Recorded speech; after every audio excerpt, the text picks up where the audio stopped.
Our ongoing coverage of absent Ghislaine Maxwell scandal and its growing threat to Donald Trump continue with a major new development just in. Ghislaine Maxwell legal team has just filed their final brief with the US Supreme Court.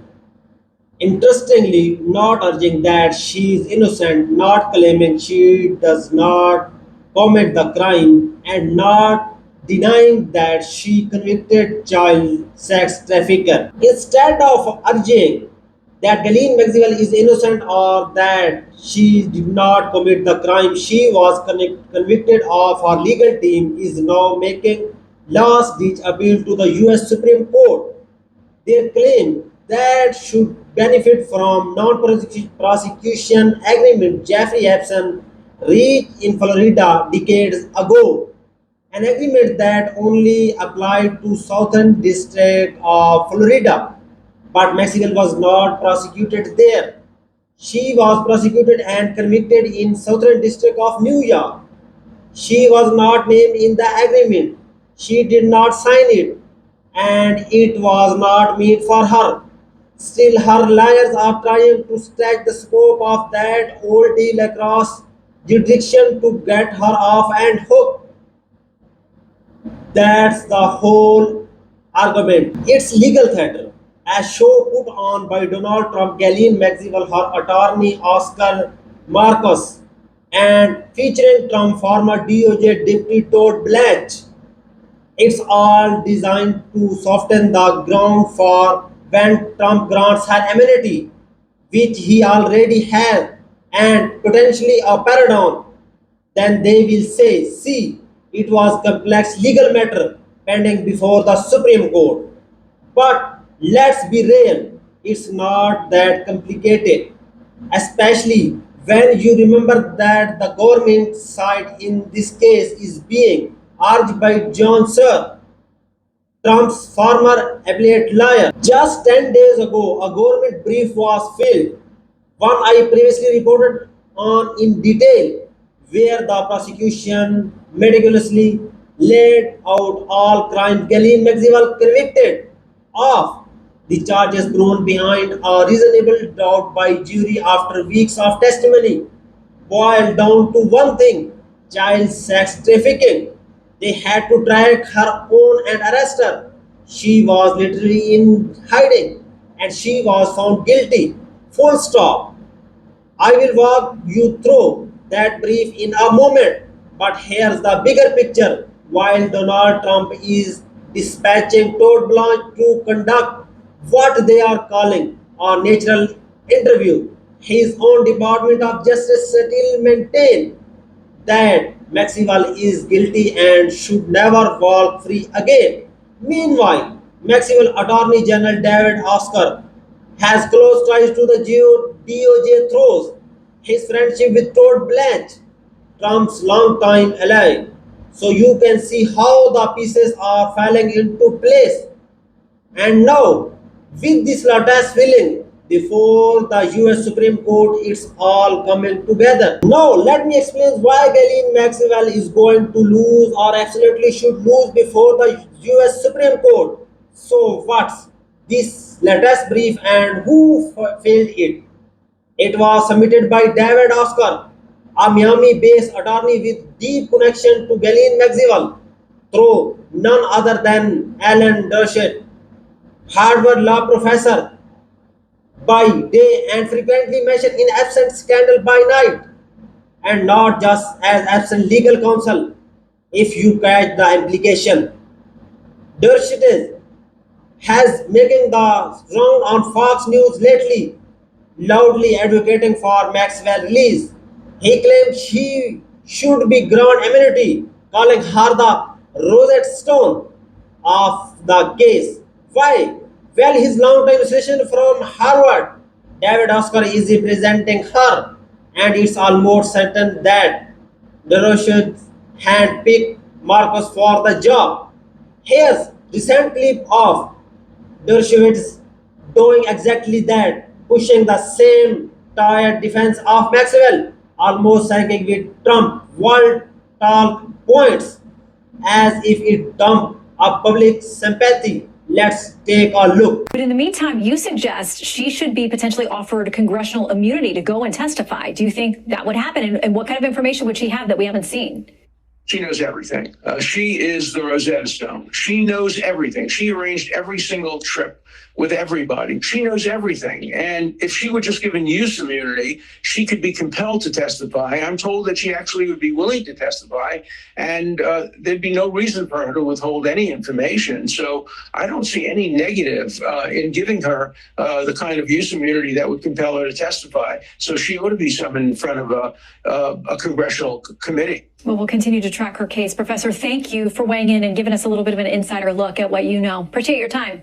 Thank you. All right. And now we have learned that as part of this ongoing political theater, Donald Trump personally authorized his attorney Todd Blanche to travel to Tallahassee, Florida just a few days ago to conduct marathon 12-hour round of interviews.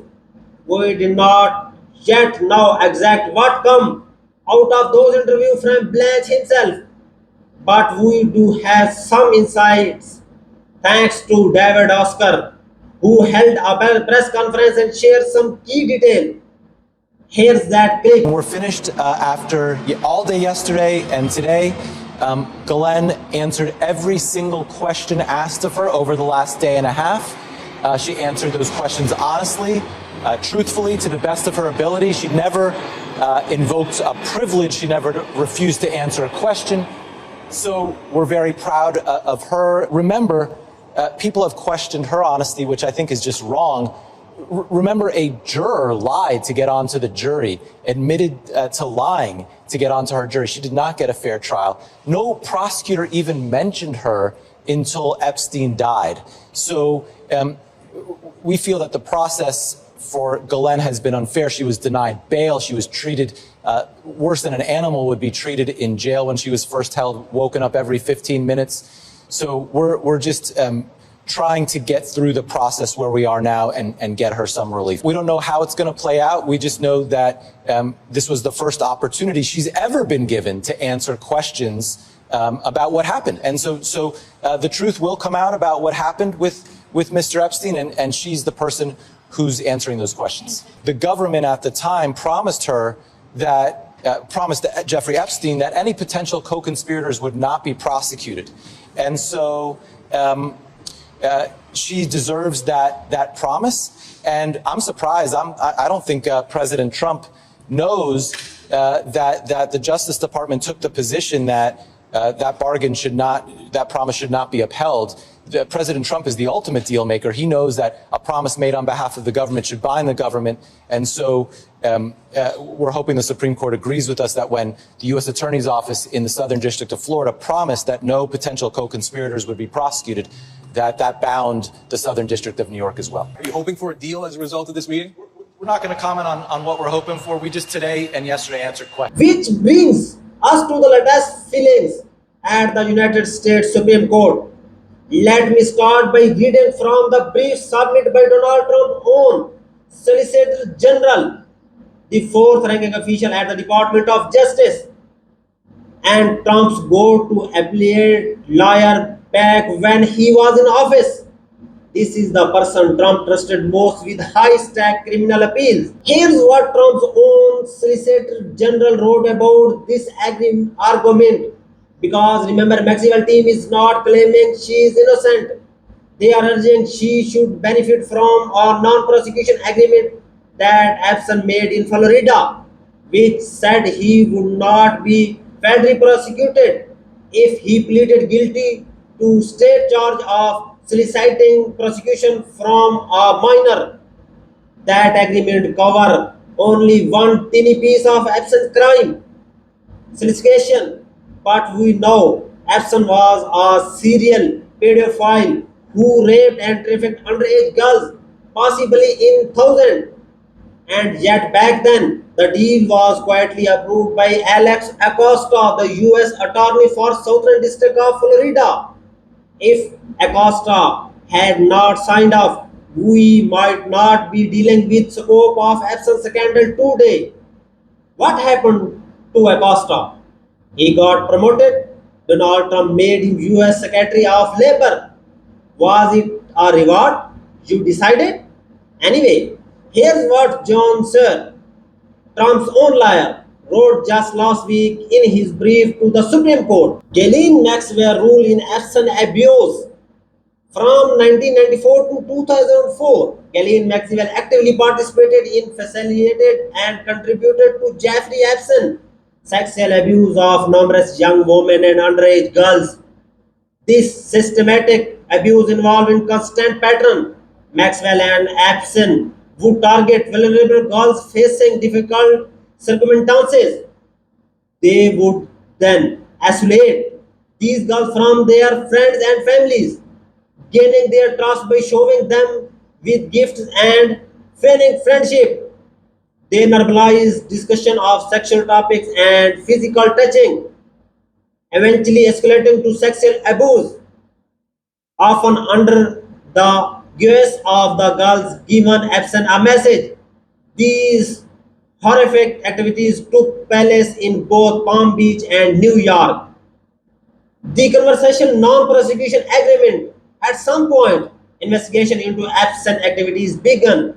The U.S. Attorney Office, possibly influenced by powerful figures in Palm Beach, offered Epstein a highly controversial sweetheart deal, which allowed him to avoid prosecution from abusing thousands of women.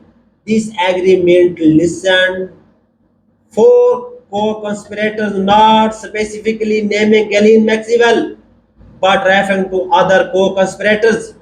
The core of the legal debate involves around the interpretation of this non-proliferation agreement (NPA).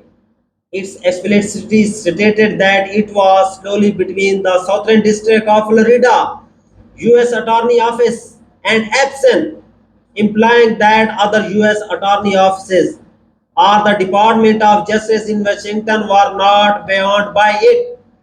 However, David Oscar Marcus Maxwell Lawyer urged that in negotiating the deal, Epstein secured a border release for unnamed co-conspirators, including Maxwell, than he did for himself. Marcus' argument hints on the idea that while in NPA specified that Epstein would not be prosecuted in Florida, other jurisdictions were still open for his prosecution. He contends that the agreement offered greater protection to unnamed co-conspirators, likely Maxwell, who did not even sign in NPA, than it did to Epstein himself. This interpretation is widely considered to be beyond belief, as it would mean Epstein lawyers negotiate a better deal for an unnamed third party than for other own clients. As Marcus stated on page 3 of his brief, which will be posted on Legal AF Substack, he is tirelessly advocating for a pardon for Ghislaine Maxwell. The core of the petitioner argument is this: Epson and the government, especially the Southern District of Florida, intentionally crafted the non-prosecution agreement (NPA) to limit Epson's own immunity only within that district, while supposedly expanding border protection to his unnamed co-conspirators like Ghislaine Maxwell by using the more general term United States. In other words, Maxwell team is claiming that Epstein lawyer deliberately narrowed the language to restrict Epstein immunity locally, while at the same time cynically broadening it for other across the entire country. And Epstein lawyers, the argument goes, would have known exactly how this language would be interpreted in their jurisdiction. Then, just a page later, on page 4, David Oscar essentially admits to this legal sleight of hand. The core of Maxwell appeal to US Supreme Court is not based on claim of Strauss errors. She not urging that evidence was mishandled, that witness lied, that the jury was tampered with, or that the judges was based. None of that. Here only argument is this: yes, I did those things, but because Epson signed a non-prosecution agreement with the Southern District of Florida that mentioned co-conspirator and used the team United States, I should be immune from prosecution everywhere. Even though I was not named, did not sign the deal, and was convicted in New York, not Florida. That's the full argument. And if the Supreme Court is paying attention, they should ask the obvious question: why would absent lawyers negotiate a better deal for unnamed third parties like Maxwell than they did for Epson himself? Since Maxwell's legal team cannot answer that with any real logic, she should lose. There are the final brief. If the court hold or agreements, we will air them live on Legal AF with commentary. Now, here's what likely. The court will delay a decision giving Trump time to quietly maneuver behind the scenes. That delays given him room to say something like, there are complicated legal issues at play, and after reviewing the facts, I am granting Maxwell a pardon. Even her lawyer, David Oscar, is saying this publicly that the government should honor its agreements.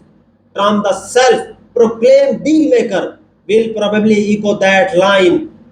But this was not a deal with Maxwell still. By dragging their feet, the Supreme Court could give Trump the political space to justify a pardon, framing Maxwell as a scapegoat in some complicated legal mess. But tell that to the over thousand victims, many of them minors, who were abused and trafficked by Epson and Maxwell. This should not surprise anyone.